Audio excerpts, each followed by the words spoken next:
I think Canada got hoodwinked a little bit with a fresh, new, shiny car without looking under the hood when it comes to Mark Carney. Here's a guy that was parachuted in. As far as the Liberal voters, I'm speaking to you directly. As much as you hate President Donald Trump, you basically voted in President Donald Trump into Canada. And here's why. You voted in a guy who is a rich, like stupid rich, like extremely rich, has played the financial game for decades the same way that Trump has. This guy has been in the financial sector for longer than probably you've been alive. So you basically voted in the guy that you hate. Now, I know he talked a big game on Friday when he came out, and he touched on a lot of the conservative talking points that Polly have been talking about, saying, we're going to do this, we're going to do this, we're going to do this, we're going to do this, we're going to do this. And on the surface, it looked great. And I went, yeah. Let's see if you can pull it off. Let's see if you can pull it off. Trump made a very strong move by saying, yeah, I get along great with Carney. He's a nice guy. I think we're going to get along great. The other guy would have been harder to deal with. I think a lot of Didn't you say that was the art of the deal? He's going to soften you up, stroke you off, give you a nice little slap on the ass, and then he's going to bury you head into the headboard. Didn't you tell me that? That's in his book, The Art of the Deal? I did, 100%. And Trump is playing this like the fiddle that he owns and that he sits on the side of his bed. Now, when it comes to back to Alberta, Alberta separating, if they were going to be a sovereign portion of the country, the dumbest thing you can do is landlock yourself. The only way that works is if they partner with BC, which is way too socialist for that to happen. You would have to do Saskatchewan, which is an easy sell. Manitoba, because of how unionized it is, would be a little bit tougher, but that's your coastal access. So you either got to partner with all of Western Canada.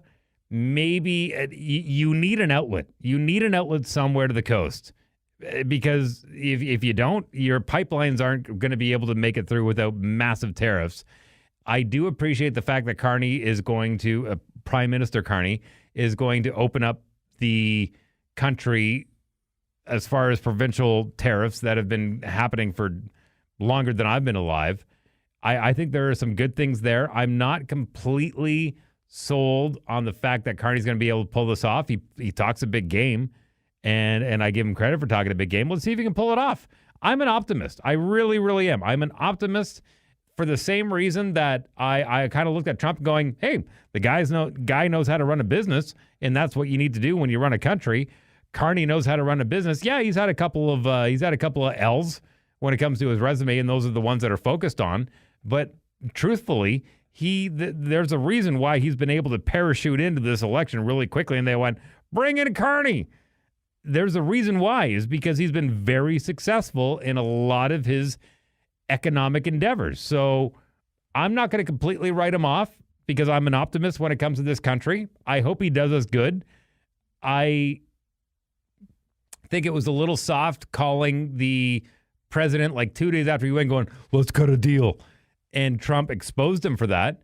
Let's see how it goes. I'm willing to wait it out. I'm not going to lie to you.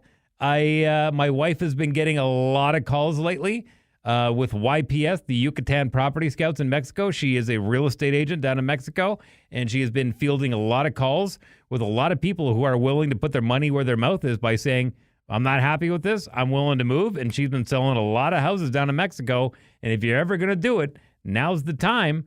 And my wife and I are also, we've done it once before. We're willing to do it again. I'm playing more of the optimist. She's playing more of the pessimist. And somewhere in there, there's a bit of a centrist view on what could happen, what might happen, and what will happen. I don't know what the outcome's going to be, but I am truly an optimist when it comes to all of this.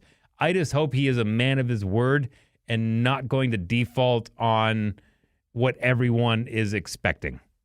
And I know that's very vague, but I hope that is at least a outlet for you, that if you want to get out and you really, truly want to, DM me. I got an option for you. But if you truly want to try and stay in this and go, I hope so, we'll see. You said Canada got hoodwinked. Canada is the lowest IQ population, lowest IQ country on this planet.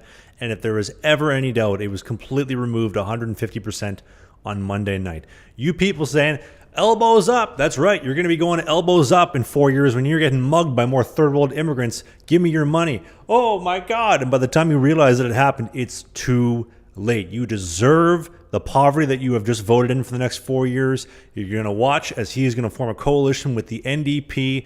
Yes, our boy Jagmeet down here in South Burnaby Central is gone. Good riddance. But there's still 7 guys that are going to cross the floor, and they're going to give him that majority mandate. You got 4 more years of this. And by the time that you realize that it's too late, you'll be begging for Justin Trudeau to come back. We'll be sitting here on this show saying, oh, God, I know JT was bad, but he was so much better. It was nowhere near as bad as this guy in 4 years. You deserve everything. This country is full of people that are sheep that do not use their brain.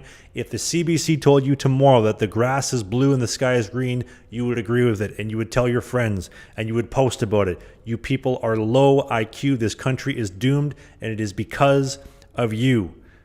Can we also mention, listen, it's no surprise. I voted Conservative. I voted for Pierre Poilievre. But that dude did his best 2015 Russell Wilson, the ball second and goal on the 1 yard line. Oh, we got the best running back in the game. Let's throw it, and cost them the Super Bowl. Yes, they cheated. Yes, they rigged the election. Why did this guy not go on the biggest podcast in the world? That's how Trump did it. Hey, you know what? Cheat better. I will agree with you. They should have known that they were going to do this. 91 candidates in Pierre's riding. Everybody else has 4 or 5. The fact that Elections Canada was for some reason not working on election night, or the fact that they brought in all these third world immigrants, all 4 or 5 million of them, and put them in all the ridings that they needed. You're not seeing them out in Lumsdale, Saskatchewan. You're not seeing them out in Prince Rupert, BC. You're seeing them in Metro Vancouver. You're seeing them in Ottawa, in Montreal, in Toronto. Look at the elections map of where all the seats were won. But as far as Pierre goes, the manager for the Nelk Boys, Full Send, came out and said, we asked him to come on the show. The second biggest podcast in the world, Full Send, the Nelk Boys, they said no. Joe Rogan, no. Theo Vaughn, no. Patrick Bet-David, no. How did Trump win the election? He gets 98% negative publicity. Where did he go? He went where all the young people are. Even Logan Paul, the biggest dirtbag out there. I can't stand Logan Paul, but I gained this much respect for Logan Paul that day when he had Trump on the show. Trump went where the young people are. The mainstream fake news can't control it, and Pierre did not do a single one of them. I don't know who's managing his campaign. You guys fumbled the ball. Second and goal, 1 yard line with 25 seconds left to go. You're up on the Patriots by 4 points. That's exactly what you did. And as much as I'm pissed off at the liberals and the people with low IQ in this country that voted this shit in on Monday night, the Conservatives, it is your fault. You guys are dumb. This is what you did. You cost yourself the election. Thank you. Take him home, Travis Ridgen. We do new shows every Sunday at 11 a.m. Eastern. Hey, if you enjoyed what you just saw, we do new clips every single day, twice a day on the Clips channel. You see clips right here. And beside Dave's crotch, we have a full-length show every single Sunday right by my hand. Click right here.